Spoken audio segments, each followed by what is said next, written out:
2 horas 47. O Estreito de Hormuz, latitude 26 graus norte.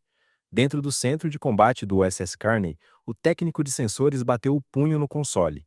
A tela piscou uma única vez antes de exibir o alerta vermelho que nenhum operador quer ver. Um navio de inteligência classe Vishna havia acabado de entrar na janela de detecção, rolamento 180, 12 milhas náuticas da costa iraniana, e estava transmitindo dados de rastreamento ao vivo diretamente para os complexos de mísseis antinaio do Irã escondidos nas falésias de calcário de Bandar Abbas. A menos que aquele sinal fosse cortado nos próximos 90 segundos, uma salva de mísseis iranianos teria um bloqueio perfeito em 5.000 marinheiros americanos. O oficial de ação tática tinha 11 segundos para tomar a decisão mais cara de sua carreira.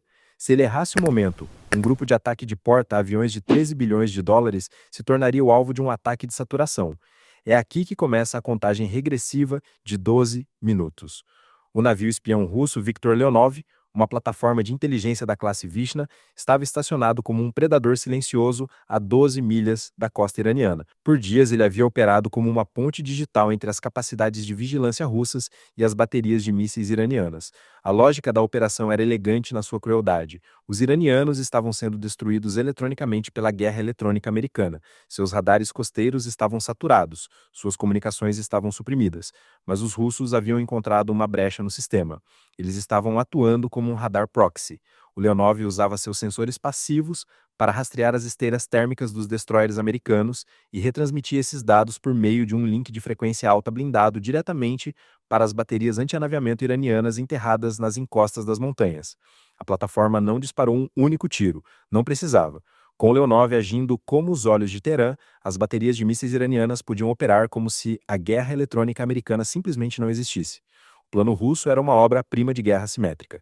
Usar um ativo de terceiros para fornecer ao Irã as chaves do Golfo Pérsico sem jamais tecnicamente iniciar um confronto direto com os Estados Unidos. A confiança de Moscou não era arrogância cega. Era construída sobre décadas de operações de inteligência na região. Os russos calcularam que os americanos seriam forçados a recuar diante da pressão combinada de um bloqueio de informações iraniano apoiado por capacidades de inteligência russas.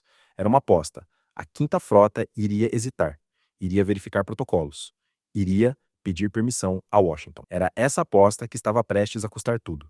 Agora, uma pergunta para você que está acompanhando esta análise. Dado o que você acabou de saber sobre essa operação russa, você acha que a Quinta Frota do Zéu conseguiria reverter a situação a tempo? Comente aqui embaixo sim ou não e continue assistindo. No convés de voo, 50 milhas a leste, um par de EA-18G Growlers gritou na escuridão. Os pilotos já tinham as coordenadas do Leonov. Enquanto as aeronaves rasgavam o espectro eletromagnético a altitudes rasas sobre o estreito, os operadores de guerra eletrônica a bordo ativaram os pods de interferência tática LQ-218. Nas telas do navio russo abaixo, as imagens não simplesmente ficaram borradas. Elas inverteram. Os Growlers não estavam apenas inundando o sinal russo com ruído. Eles eram sequestradores digitais. Eles interceptaram o link de uplink russo e começaram a alimentá-lo com uma sequência em loop de telemetria falsa. De repente, as baterias de mísseis iranianas que dependiam dos olhos russos viram a frota americana saltar 50 milhas para o sul em seus displays. O que parecia ser um bloqueio de informações impenetrável foi transformado em uma armadilha digital. O Leonov ainda estava transmitindo, mas agora estava gritando mentiras. Moscou havia tentado entregar ao Irã as chaves do Golfo, mas os americanos trocaram as fechaduras enquanto os russos ainda estavam girando a maçaneta. 252 horas. O comandante Hayes, na ponte do USS Carney, observou a intensidade do sinal no display de vidro cair a zero. Bridge them, ele ordenou em voz baixa. Não era um chamado de rádio, era um bloqueio físico. O Carney, um colosso de 9.000 toneladas de aço e fogo, acelerou para 35 nós, cortando as águas escuras para se posicionar diretamente entre o navio russo e a costa iraniana. Isso era o sudário.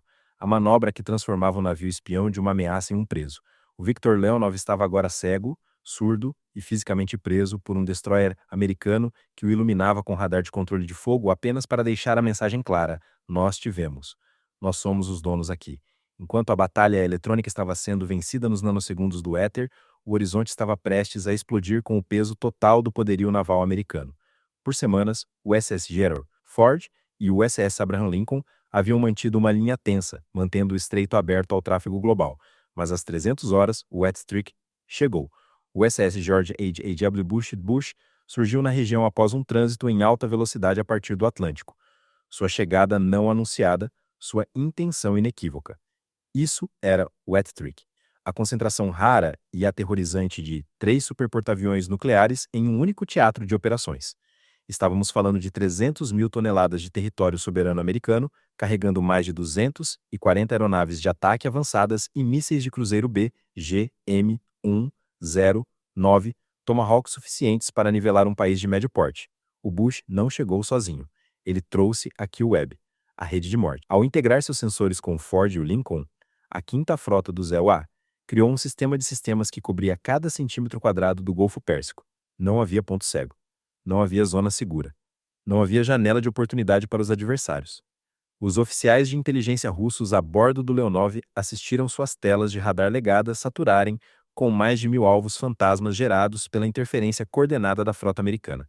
Seus sistemas de análise, projetados para operar em ambientes de guerra eletrônica moderados, estavam sobrecarregados. Em Moscou, os analistas tentavam decifrar o que estavam vendo em tempo real. Nunca antes a frota americana havia criado uma névoa de informação tão densa e tão precisa ao mesmo tempo.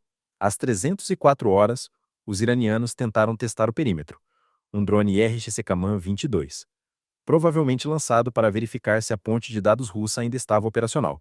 Cruzou a linha vermelha a 40 milhas náuticas do grupo de ataque. Ele não recebeu um aviso. O USS Kearney lançou um míssil Standard Extended Range Active SM-6. O SM-6 é uma obra-prima de $4,30 milhões. Ele não apenas voa, ele caça. Pode interceptar alvos na borda do espaço ou ameaças que voam rente ao solo, além do horizonte, usando seu próprio seeker de radar ativo. O drone foi vaporizado a 7.600 metros de altitude.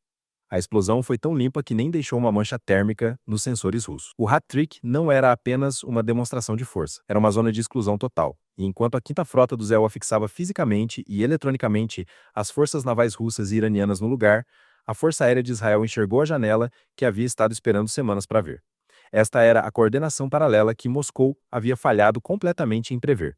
Usando o caos e o apagão eletrônico total criado pelos Growlers da quinta frota americana, um esquadrão de F-35 Yadir israelenses deslizou para o espaço aéreo iraniano. Eles não estavam voando às cegas. Estavam recebendo uma visão divina diretamente dos I-2D Hawkeyes da Marinha Americana via Link 16. Seus objetivos, 3 silos de mísseis secretos endurecidos, enterrados profundamente nas montanhas Agros. Não bases convencionais, mas instalações de produção para os novos protótipos hipersônicos do Irã, tecnologia que a Rússia havia contrabandeado clandestinamente para o Irã sob o pretexto de equipamentos de energia civil. A quinta frota garantiu que nenhum satélite russo ou radar iraniano pudesse ver o ataque chegando. Os destroyers americanos se posicionaram em um bloqueio de linha divisada, emitindo volumes massivos de ruído eletrônico que criaram efetivamente uma névoa digital sobre as rotas de voo dos Agros. Os operadores de radar iranianos estavam vendo fantasmas. Seus sistemas de defesa aérea, construídos para coordenar respostas às ameaças dentro de sua própria rede, estavam recebendo dados contraditórios de todos os ângulos. Às 312 horas, os jatos israelenses liberaram as munições AGM-154, Joint Standoff Weapon. A JSOW é uma bomba planadora furtiva que permite ao piloto permanecer a 100 km das defesas aéreas do alvo. Ela não tem motor. Usa suas asas para planar silenciosamente pelo ar rarefeito das montanhas. 3 bases. 3 impactos. As munições JSOW perfuraram os dutos de ventilação reforçados com precisão cirúrgica. As explosões secundárias foram tão massivas que se registraram como um terremoto de magnitude 3,2 nos sismógrafos regionais. Os assessores técnicos russos no local nem tiveram tempo de alcançar suas botas. A coordenação paralela funcionou com perfeição absoluta. Os EOA forneceram o sudário. Israel entregou o martelo. Mas ainda havia uma última peça do tabuleiro se movendo. O comandante do Viktor Leonov, percebendo que a operação havia sido completamente neutralizada, fez um movimento final e desesperada. Ele ordenou que seu navio executasse uma curva de 180 graus e acelerasse em direção ao USS George H.W. Bush, tentando chegar perto o suficiente para usar sensores passivos legados que não podiam ser interferidos. Era um blefe, um jogo de frango marítimo que os russos jogam desde a Guerra Fria. Ele foi recebido com um muro. Um submarino de ataque rápido americano, o USS Florida, realizou uma emergência de superfície tática a apenas 200 metros da proa de Boreste do navio russo. Um buraco negro de 170 metros emergiu das ondas como um monstro marinho. O USS Florida é uma fera da classe Ohio que carrega 154 mísseis de ataque terrestre B, GM-109 Tomahawk. Ver aquela vela negra emergir é o checkmate psicológico definitivo em qualquer confronto naval. Um único BGM 109 Tomahawk pode patrulhar sobre um alvo por horas, aguardando o comando de ataque. O comandante russo sabia que se descobrisse uma única arma defensiva, o USS Florida poderia lançar uma dúzia de mísseis Tomahawk antes que a tripulação pudesse soar o alarme. Para reforçar a mensagem, 2 helicópteros MH-60R Seahawk pairaram a 15 metros acima da ponte do Leonov. O sopro de seus rotores banhou as arrays de antenas russas em spray marinho corrosivo. A mensagem não era sutil. Você não é um jogador neste jogo. Você é um alvo. O Leonov cortou seus motores. Foi às escuras. O grande movimento ousado de Moscou havia terminado oficialmente em um silêncio humilhante. O que se seguiu foi a autópsia de uma operação fracassada em tempo real. Para manter o bloqueio de inteligência russa e garantir que o ataque israelense permanecesse invisível, a Quinta Frota havia utilizado mísseis AGM-88 HARM transportados pelos Growlers, bloqueados em cada radar costeiro iraniano. Os pilotos americanos não dispararam. O simples aviso de bloqueio nas telas iranianas fez os operadores desligarem seus próprios sistemas em pânico. Um radar desligado é um radar inútil, e foi exatamente isso que os americanos precisavam. Quando um submarino da classe Gadir tentou sair do porto para acompanhar os porta-aviões, o SS Laboon lançou um RUM-139 VLA, um foguete que carrega um torpedo Mark 54 que cai na água a milhas de distância, viajando a mais de 960 km/h pelo ar para interceptar o submarino antes mesmo de ele deixar o porto. O submarino iraniano executou imediatamente uma inversão de emergência, e quando um enxame de barcos de ataque rápido do IRGC disparou uma salva de foguetes de sondagem, o RIM-162 SSM entrou em ação. Um míssil de ponto de defesa capaz de executar curvas de 50G, suficiente para atingir um alvo do tamanho de uma prancha de surf movendo-se em velocidades supersônicas. A matemática econômica da noite foi devastadora.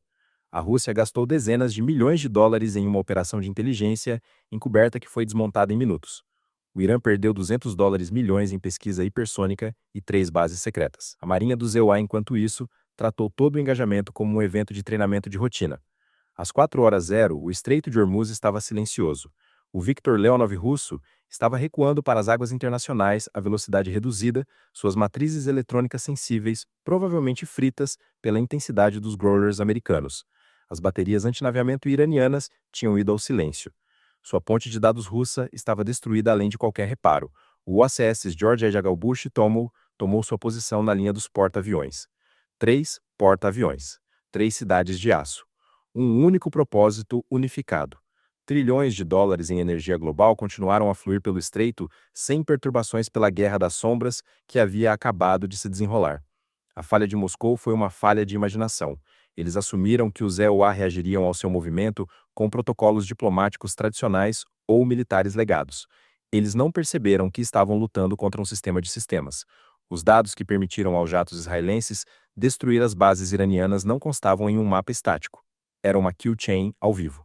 A informação começou a 500 km de altitude com um satélite KH-11. Foi filtrada por um I-2D Hawkeye circulando pelo Golfo e foi entregue às munições Jassoldol nas montanhas dos Agros em questão de segundos. Ao integrar o Ford, o Lincoln e o Bush em uma única rede de sensores, a Quinta Frota criou um campo de batalha onde os EUA e Israel tinham uma vantagem de informação de 100%, enquanto russos e iranianos operavam em um apagão de informação total. É por isso que a velocidade de decisão foi tão desproporcional. Um oficial de ação tática americano em um destroyer tem autonomia para designar um SM-6 para um alvo em menos de 3 segundos. O comandante russo do Leonov tinha que esperar por um link de satélite de volta ao Kremlin apenas para pedir permissão para mudar de curso. Quando Moscou respondeu, a batalha já havia terminado. Apesar dos bilhões de dólares em mísseis Tomahawk e jatos furtivos, a noite pertenceu ao elemento humano.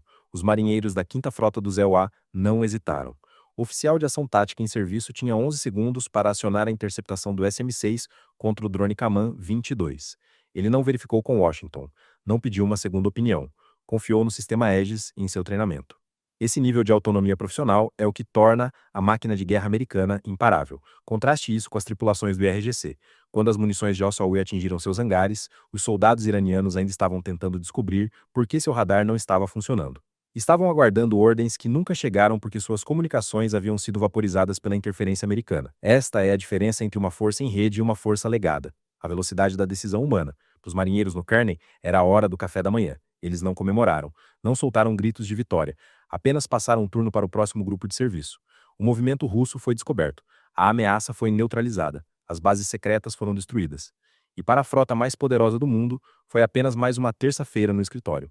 Enquanto o sol nascia sobre o Golfo, a realidade estratégica era clara. Na guerra naval moderna, o vencedor é quem controla o fluxo de informação. A Rússia tentou transformar dados em arma para o Irã e foi derrotada em xeque-mate por uma força que definiu as próprias regras da guerra de dados. A quinta frota do ZOA não venceu porque tinha mais mísseis. Venceu porque seus mísseis eram mais inteligentes, mais rápidos e conectados a uma visão divina que o inimigo nem conseguia imaginar. Na sua opinião, depois deste golpe devastador, a Rússia vai se recolher e absorver a derrota. Ou está silenciosamente preparando um contra-ataque mais sofisticado? Deixe sua análise tática nos comentários. Inscreva-se e ative as notificações, porque o próximo arquivo classificado será desbloqueado no próximo vídeo.